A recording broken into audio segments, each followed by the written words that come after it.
In 2018, government made a major injection of funds to deal with widespread infrastructural issues at schools across the island. Hello, I am Chris Santney. In this piece, we take a look at the amazing work accomplished and the impact on the education sector.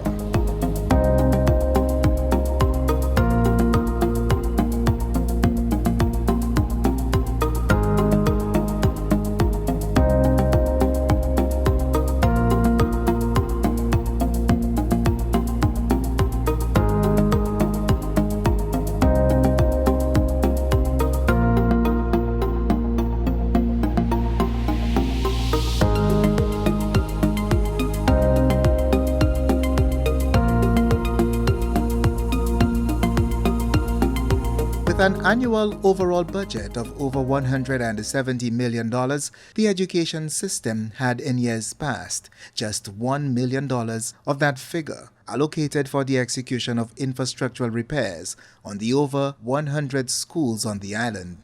Added to that, many of the schools were very old and some in a terrible state of disrepair. The fact that many of those schools were made with timber made the task of infrastructural repairs even more challenging. Yes, in our tropical paradise, these little critters make old and new wood their haven and create havoc on school roofs, ceilings, door jambs, and partitions. And the issue was widespread.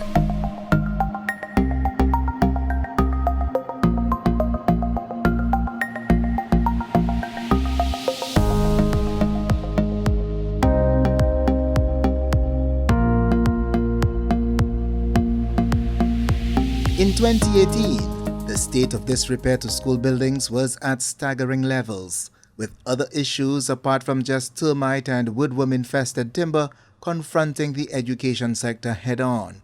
There were the usual issues of plumbing, tile and electrical repairs, as well as damaged windows and surfaces needing a fresh coat of paint. However, there were also other really troublesome issues of roofing, in some cases needing total replacement. There were also the issues of crumbling concrete floors, exposing reinforced steel, and rusted steel frames to school buildings. Well, a lot of the schools were in disrepair.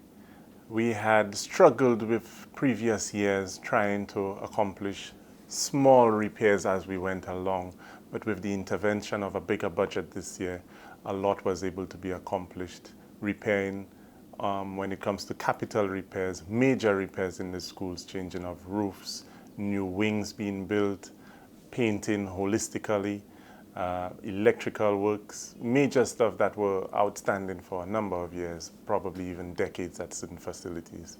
$1 million proved insufficient over the years to alleviate the infrastructural issues of the large number of the island schools.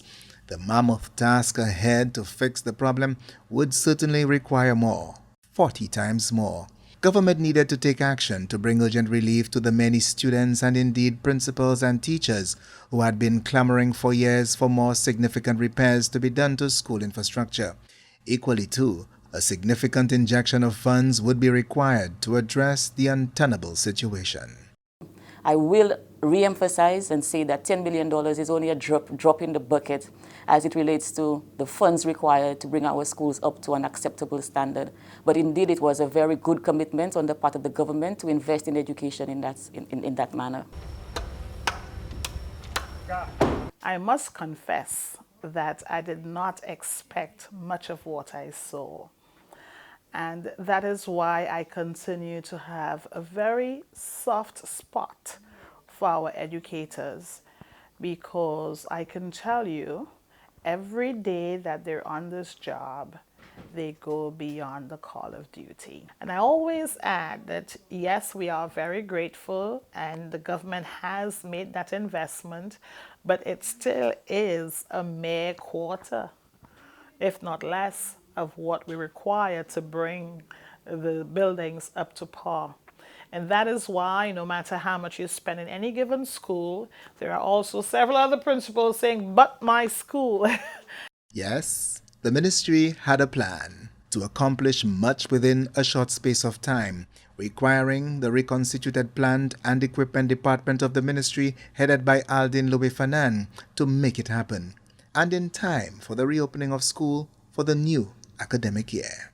Our crew, being technical officers and very versed and adapt to construction as a whole, were able to go into every single facility, itemize work to be done, execute them with the budget allowed, and change basically for the better the built environment in which all our students, teachers, and even the teachers, people of the PTA, were able to see a difference and feel a difference and therefore flourish in the environment which we created for them. It had been a very challenging time for the Ministry of Education. First, with the very small allocation for school rehabilitation, and also too that the fact that the plant and equipment unit was based at the Ministry of Infrastructure. The $10 million and the department being reassigned to the Ministry of Education was a very good move, apt, timely, because it meant that we could have worked together to ensure that we got maximum value out of that $10 million. Prior to that, there had been all of the concerns and the challenges, especially at the various schools when the union had to get involved, because we know that our school infrastructure, our school plant is very much in a deteriorating and dilapidated condition.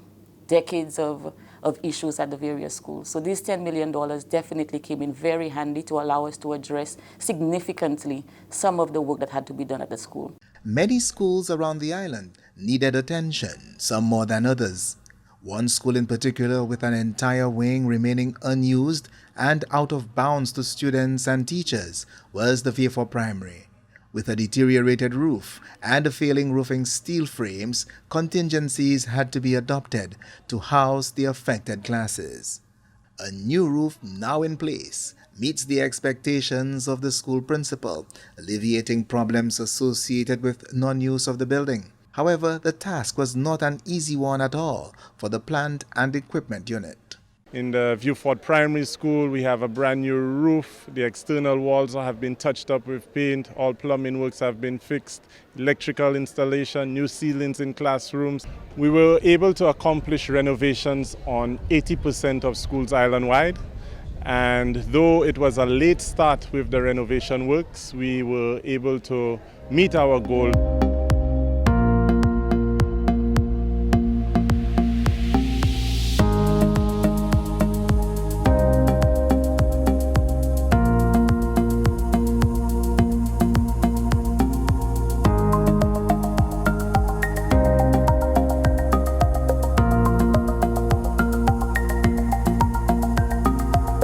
The refurbished Vieux Primary Wing also helped the Ministry of Education solve an issue at the neighboring Beanfield Secondary, which grew incapable of enrolling new students for the 2018 academic school year, making parents of students who had chosen the school at the common entrance level very uncomfortable. The thought of not allowing students who had sat the exams and assigned a place at the school could not sit well with the principal of Beanfield and indeed the Minister for Education. Following much consultation, it was decided that part of the now refurbished block of the Vieux Primary would be used to house the students. The once derelict block presently houses 2 Form 1 classes and 1 Form 2 class of the Beanfield Comprehensive. We've tried to do a very good job in terms of delivering quality education at the Beanfield Comprehensive Secondary School, and our parents would like us to continue the work. That is why they were very pleased that the ministry found a solution to the situation of the lack of space so that we can continue the work that we're doing at the Beanfield Comprehensive Secondary School.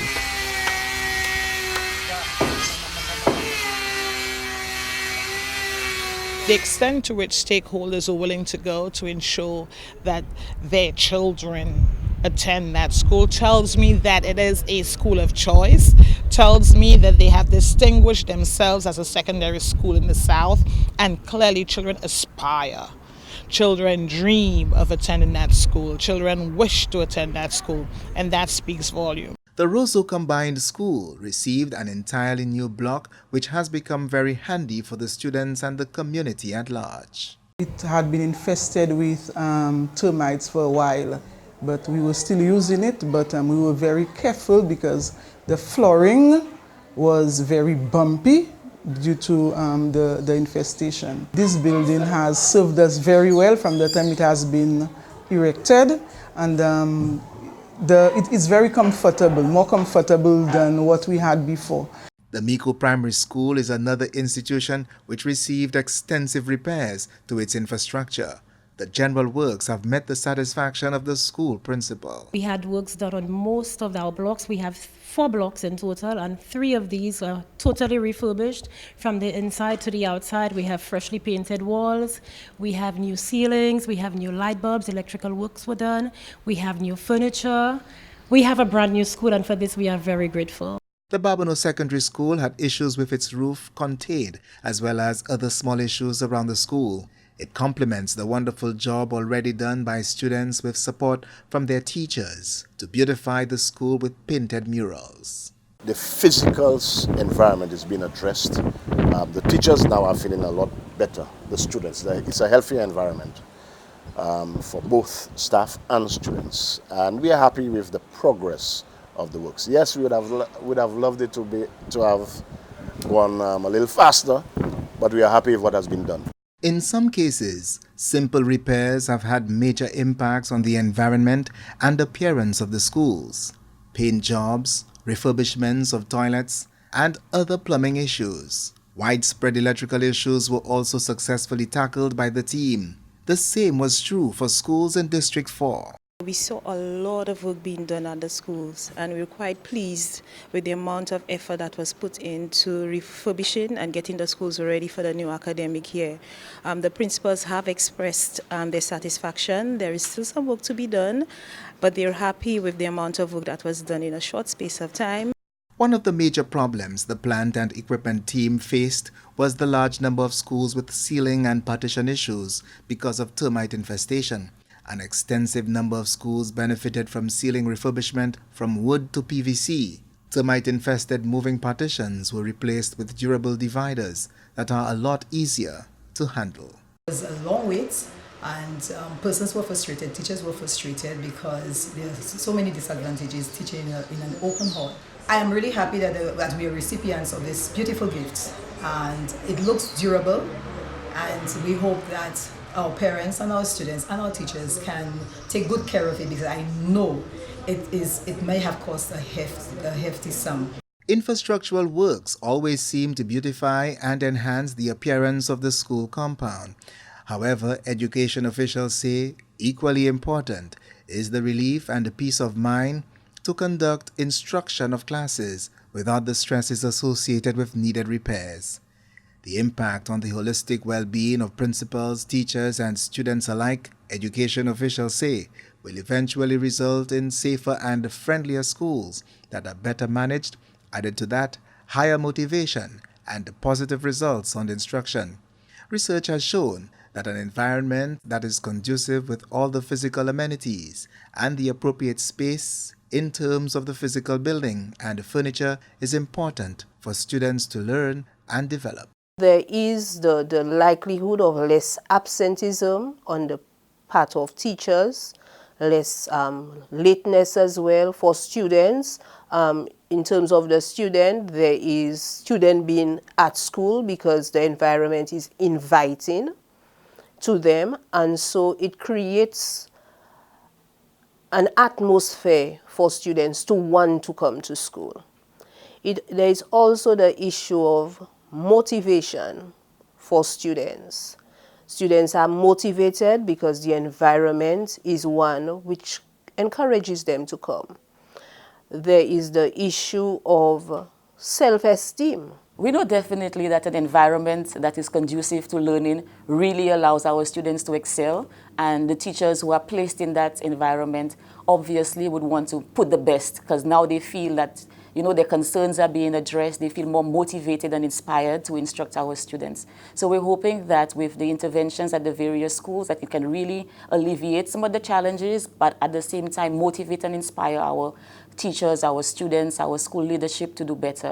Despite the expected positive impact of the 2018 works, the reality on the ground is that there are still a lot of outstanding infrastructural issues at schools that last year's injection of $10 million could not meet.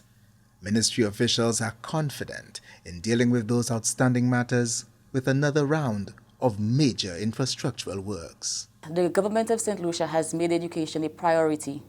And in this new financial year, 2019-2020, education is still high on the cards, and we have been given another $10 million to address infrastructural works at our educational institutions.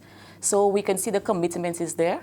It means, too, that it gives us the opportunity to plan more holistically in terms of what can be done. I will confess that the bias this summer would include those schools that are earmarked to be merged. Because if it is, you are going to be merging schools, consideration must be given to what that new outfit would look like and to make adequate provision for those students who will be joining the compound. So I really want to thank the team for somehow being able to make that dollar stretch, to have people understand what our priorities are and that everyone will be attended to in turn. And we continue to ask for everyone's patience.